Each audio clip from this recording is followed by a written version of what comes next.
If you like our video, click the button to subscribe to our channel and get easy access to new content.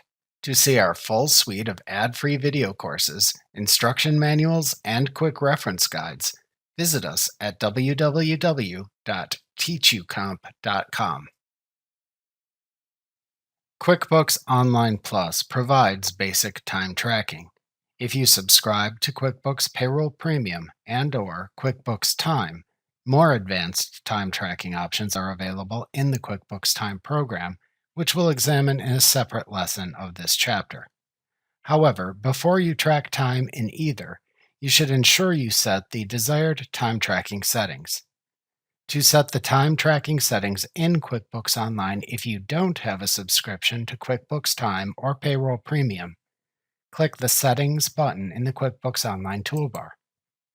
Then select the Account and Settings command under the Your Company heading in the menu that appears to open the Account and Settings window. Then, click the Time menu category at the left side of the window to show its category sections to the right.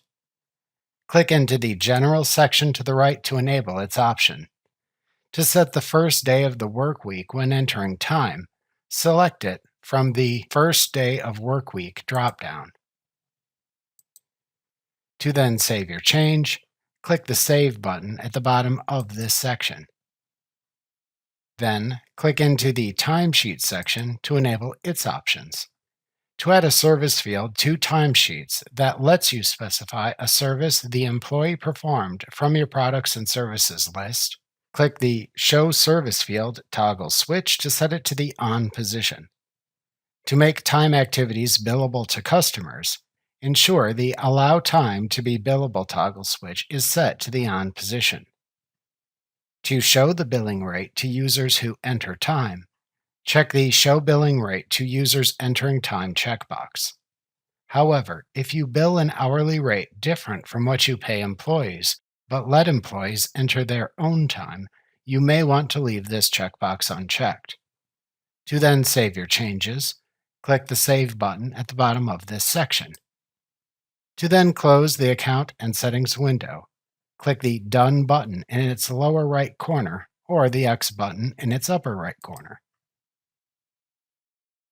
Remember to click the subscribe button to see more of our videos. See our full suite of courses, instruction manuals, and quick reference guides at www.teachucomp.com.